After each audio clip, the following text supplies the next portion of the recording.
Today we're at Ripon Cathedral in Yorkshire, and we're here with John Dobson, the Dean, who's about to be interviewed for the BBC, so he's feeling the pressure of time.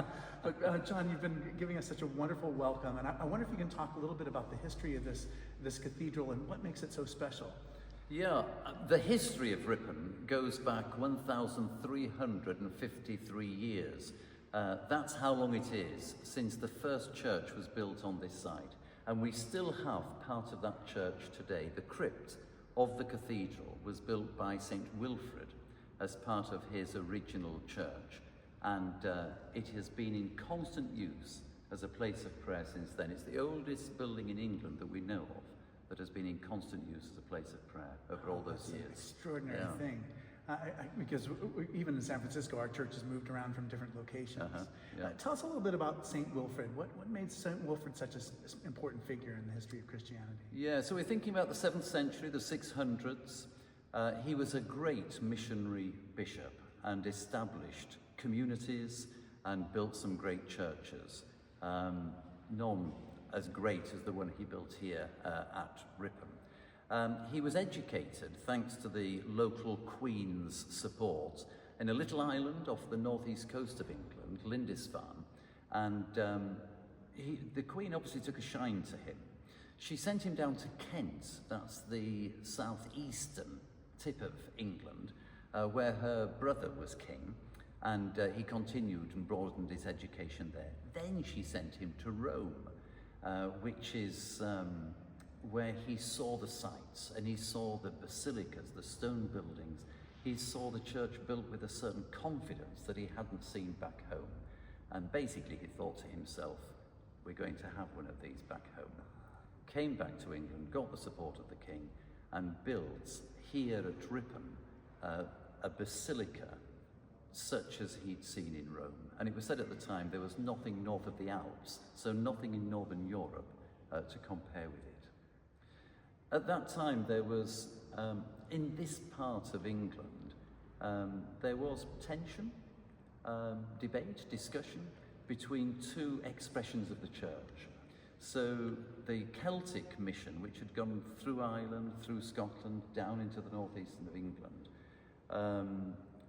was sort of met the Roman mission, which had come through St. Augustine, through Kent, and up through the country. So different ways of looking at the world, looking at the church, often expressed by most people when they're talking about these things, because Easter was celebrated on different days. And within the royal household, there were those people who preferred the Celtic ways, there were those people who preferred the Roman ways, so there was tension because they couldn't celebrate Easter at the same time. And Wilfrid got, in a sense, caught up in this, but also gave a great lead in this.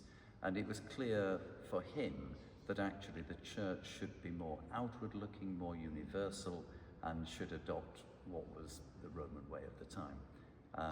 It's almost a struggle between a kind of particularism and a universalism. It is exactly that. Yes, it was thought to be that. I mean, that's probably unfair to the Celtic tradition. Right. But that, in a sense, is, I think, how we can look at it. And what Wilfrid was appealing for was a sort of general, but also looking out to the world, considering actually what has most impact on the world. How can the church establish itself with confidence to, in a sense, take its message, take the message of Christ out into the world. Yeah. And in our time, when we can watch Ripon on YouTube and see the services in California, there is something about the particular and the local and the unique that is particularly appealing to us. There is, and of course our faith is incarnational, so we must never forget that. Actually, God, deals with the universal by applying himself to the particular. We see that in Christ, don't we? A particular place, a particular time, a particular man. So that is all. There is always sort of a sort of balance there.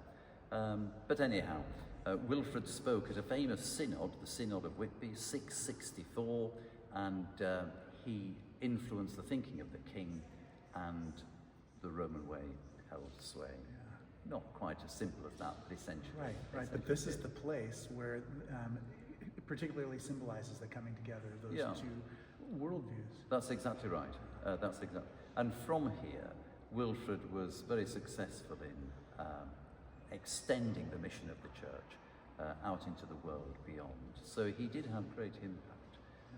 He brought people to faith. He established communities, monastic communities. And in fact, interestingly, here in Ripon, he established a community in his new church following the Benedictine rule, which he picked up while he was in France, in Lyon, on his way back from Rome. And to our knowledge, this is the first place in England or in the British Isles where the Benedictine rule was lived out in community. That's fascinating too. So it's importance in the history of monasticism and monastic thought and practice. Exactly, yeah. It's an amazing place, and they're so fortunate to have you as their dean.